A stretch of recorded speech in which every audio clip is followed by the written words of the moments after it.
So I got a little bit of bad news that I figured I'd share with you guys today about what's been going on behind the scenes with trying to get connected into Blue Protocol. And for the first time in my entire YouTube career, I received my first strike here on this channel. And I figured I'd kind of weigh into this subject, give you guys my thoughts, what I've been thinking and trying to do, and then ultimately tell you obviously what is the plan going forward. Because while Blue Protocol isn't going anywhere, nor am I just want to give you guys the heads up, because playing on the Japanese servers has been a very difficult thing. There are pathways forward. I'm going to keep trying those avenues to see if I can't get in, but I might, just like the rest of us, living vicariously through the other content creators who have been able to play and continue to play on the Japanese version. But my plan has always been to be a global version player, and there's some hope also for that, because it looks like we might be seeing that global beta coming down the pipe in the near future, most likely August or September, in that kind of time frame. But we'll have to wait and see.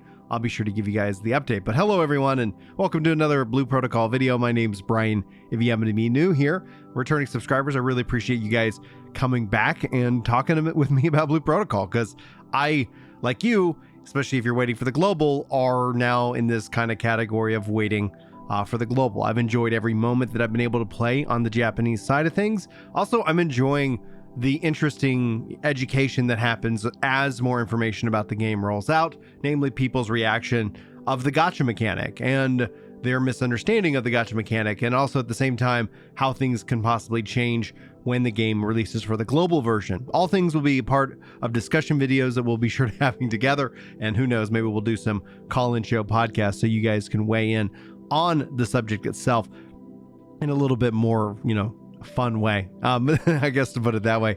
However, let's talk about the strike that I received, because this was on a video talking about how you can get in and actually play Blue Protocol.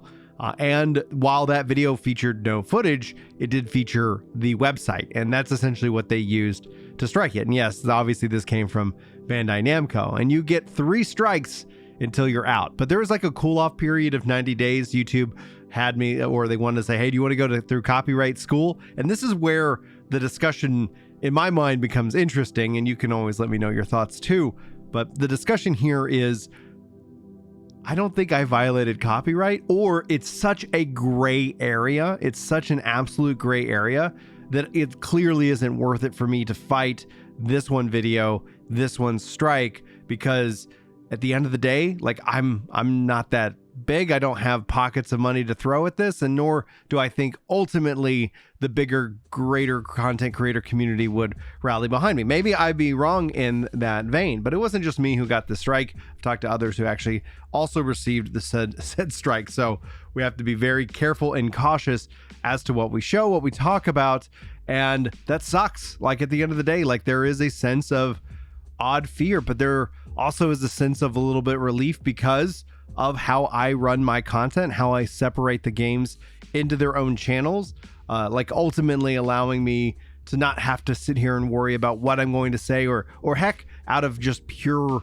fear of losing everything, not say anything for 90 days or something like that. But it is a real interesting problem to have after, I think I've been doing YouTube now across, like we started with my friend Chris over at Work to Game, and we're going to come up on 8 years this August.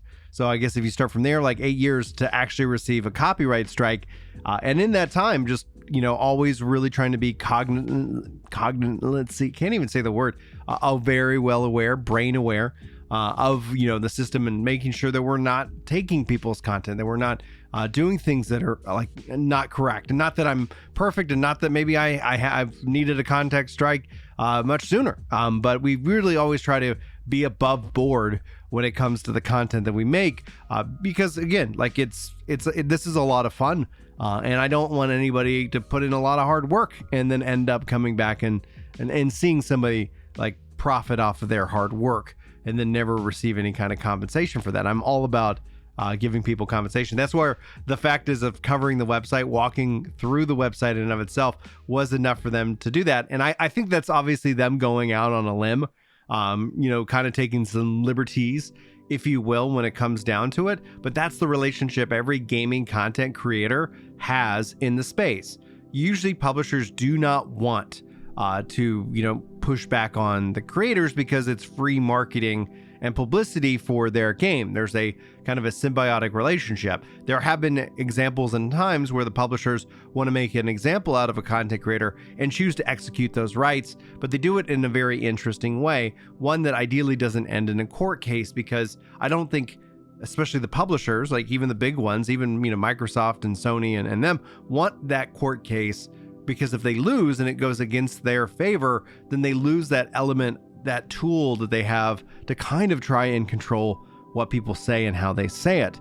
Not that it's wielded all the time, but like this shouldn't be any surprise to anybody who has been following gaming quote unquote journalism for any period of time, but it is a quid pro quo system. I've talked to creators who won't even touch subjects for fear of getting on the bad list and not being able to have access, because we all know early access is almost the thing that you need more than, and unfortunately, like authenticity. But that's going to be where that lives and dies, so to speak. But on that note, just I wanted to kind of share that because it was kind of a shock. It has put me a little bit back on my heels a little bit in terms of that, because I'm like, all right, I just want to be careful. I want to be respectful, because I want to talk about the game that I'm excited about, that every second I've played has been a joy. And there's going to be ups and downs. There's going to be things that we'll talk about that, might push your boundary or change your view of me when it comes to these games, because like my perspective is that I bring my perspective, and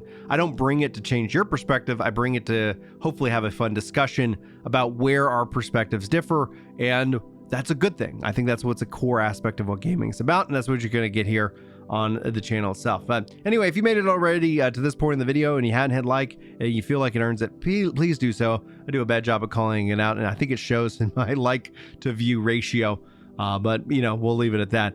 On a go forward note, I think I'm gonna really focus more on the upcoming global. If I can get back in and get some coverage of what's going on, still obviously cover the Japanese news and cover any kind of global news for you guys here as we all kind of march together towards this, I'm assuming the winter spring of 2024, meaning, the early part, January, February, March. That's what I'm still speculating in terms of the date and time and more. But I thought I'd sit down today, give you guys this update, tell you what's going on, and hopefully wish you guys all the best, and hopefully you have a wonderful, wonderful weekend.